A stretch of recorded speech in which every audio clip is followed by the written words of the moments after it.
नमस्कार, आप देख रहे हैं सनराइज ब्रेकिंग न्यूज। आइए देखते हैं सुबह की ताजा खबरें।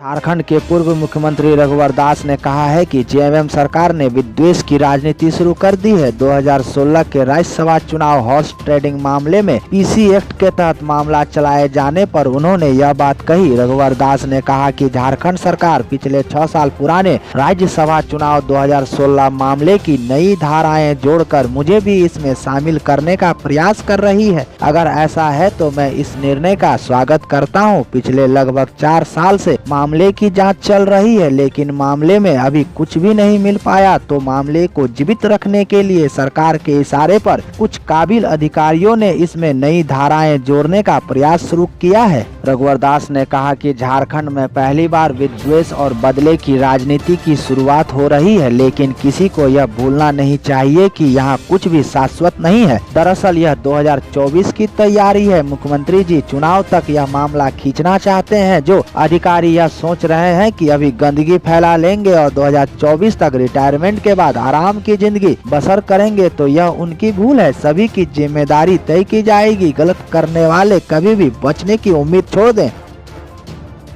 भारतीय स्वास्थ्य मंत्रालय के अनुसार वैक्सीनेशन कोरोना महामारी से रोकथाम में एक प्रभावी कदम है, पर कई राज्यों में वैक्सीन के टीके की बर्बादी देखने को मिल रही है। यह एक चिंताजनक विषय है। झारखंड उन राज्यों में से एक है जहां टीके की बर्बादी बड़े पैमाने पर हुई है। बता दें कि झारखंड में 37.3%, छत्तीसगढ़ में 30.2%, तमिलनाडु में 15.5% और जम्मू कश्मीर में 10.8% और मध्य प्रदेश में 10% से अधिक टीके बर्बाद हो गए हैं। इस तरह राष्ट्रीय औसत 6.3% से भी ये काफी ज्यादा है। अब झारखंड प्रदेश भाजपा ने इसे लेकर जेएमएम सरकार से सवाल पूछा है। सांसद दीपक प्रकाश, पूर्व सीएम बाबूलाल मरांडी सहित अन्य नेताओं ने इस पर गहरी चिंता भी जाहिर की है। इसी दौरान बुधवार को सांसद दीपक प्रकाश ने एक वीडियो जारी करते हुए पूछा कि केंद्र द्वारा दिए जा रहे जीवन रक्षक कोरोना वैक्सीन की बर्बादी के मामले में झारखंड पूरे देश में पहले स्थान पर है,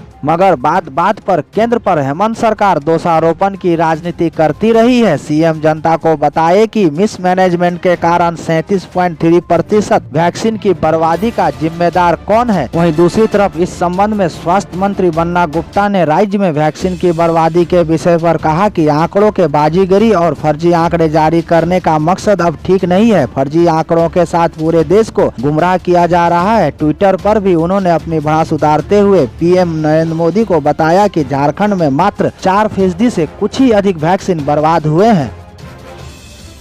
झारखंड राज्य में 14 साल तक बनी सभी सरकारें कमजोर रही। बैसाखियों के सहारे खड़ी सरकारों से 2014 में राज्य को मुक्ति तो मिल गई, लेकिन उसके बाद बनी बहुमत की सरकारों में सत्ता की जिद हावी हो गई। कमजोर और बिना रीढ़ वाली सरकार से राज्य को मुक्ति तो मिली, पर कमजोर विपक्ष से पाला पड़ गया। रघुवर दास ने सत्ता के जिद की जो नई परंपरा शुरू की, हेमंत सोरेन भी उसी राह पर अब चल रहे हैं। पहले रघुवर ने CNT-SPT एक्ट, नियोजन और स्थानीय नीति, बकोरिया, तबरेज, मॉब लिंचिंग, भूमि अधिग्रहण कानून और पत्थलगड़ी जैसे मुद्दों पर विपक्ष की आवाज को नजरअंदाज किया, तो अब हेमंत सोरेन की सरकार पिछली सरकार से मिली सीख उसे ही लौटा रही है। सरकार में आते ही नियोजन नीति निरस्त करते हुए हेमंत सोरेन कोर्ट गए, पत्थलगड़ी समर्थकों पर दर्ज किए हुए मुकदमा को वापस लिया और विपक्ष में नेता प्रतिपक्ष के नेता बाबूलाल मरांडी को स्पीकर के दांव में फंसाए रखा है। तो वहीं दूसरी ओर विधानसभा में बीजेपी की तरफ से किए गए मांगों को अनसुना किया गया और अब रूपा तिर्की मामले में बीजेपी की तरफ से किए जा रहे CBI जांच की मांग पर भी हेमंत सोरेन पूरी तरह चुप्पी साधे हुए हैं।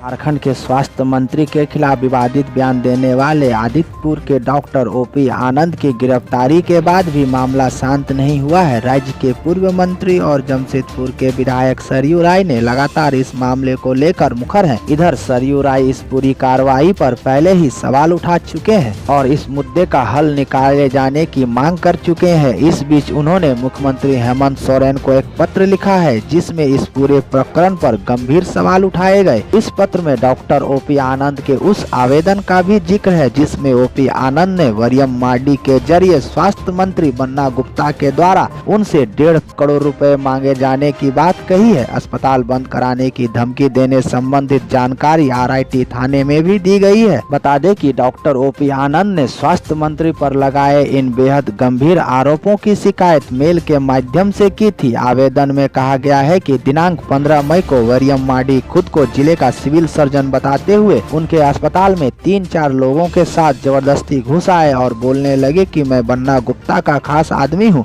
और उन्हीं के निर्देश पर तुम्हारे अस्पताल की जांच करने को आया हूं, जिस पर मैंने जांच से संबंधित कागजात जब उनसे मांगे, जिसके बाद वर्यम मार्डी ने मुझे धमकी देते हुए कहा कि तुमको अगर अपना अस्पताल चलाना है तो 1.5 करोड़ रुपए मेरे द्वारा पहुंचाओ। बन्ना गुप्ता ने मांगा है 2 दिन के अंदर तुमने अगर पैसा नहीं पहुँचाया तो तुम्हारा अस्पताल बंद करवा दिया जाएगा और तुम्हें बर्बाद कर दिया जाएगा। बता दें कि उक्त पूरा मामला उस वायरल हुए वीडियो के बाद शुरू हुई, जिस वीडियो में डॉक्टर आनंद ने कहा कि स्वास्थ्य मंत्री के आदेश पर विभाग की टीम उनके अस्पताल में जांच करने आई थी। भी उनके यहाँ 7 मरीज भर्ती हैं, उनका लिहाज करते हुए वे चुप रहे, वरना ऐसे मंत्री और अधिकारियों को वे कूट कर रख देते।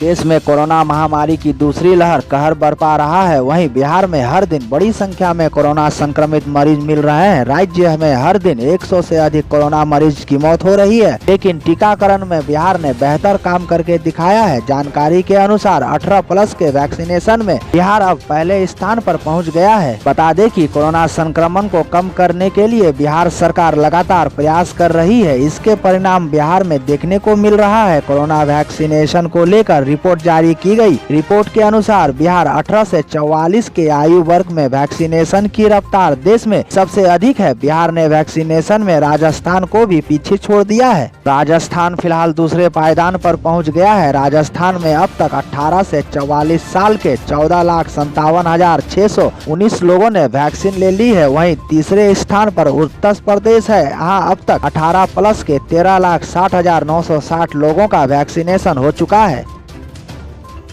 बिहार के पूर्णिया में 19 मई की रात महादलित समुदाय पर हुए हमले को लेकर के अब सियासी घमासान तेज होता जा रहा है। इस मुद्दे पर अब केंद्रीय मंत्री गिरिराज सिंह ने हमला करने वालों पर सख्त कार्रवाई की मांग की। उन्होंने कहा कि बायसी थाना इलाके के मजुआ गांव में महादलित परिवार पर हमला करने में शामिल लोगों के खिलाफ कड़ी कार्रवाई होनी चाहिए। वहीं दूसरी तरफ केंद्रीय मंत्री ने ओवैसी के विधायक और पार्टी पर तीखे सवाल दागे। गिरिराज सिंह ने कहा कि जिस इलाके में यह घटना हुई वह बायसी विधानसभा इलाके के अंतर्गत आता है, जिसका प्रतिनिधित्व ओबीसी की पार्टी AIMIM कर रही है। उन्होंने कहा कि AIMIM के आने से इलाके में सामाजिक ताने बाने को खतरा पैदा हो गया है। यही नहीं, गिरिराज सिंह ने आगे कहा कि वह कोरोना संकट और लॉकडाउन के बाद इस मुद्दे पर खुलकर अपनी बात को रखेंगे।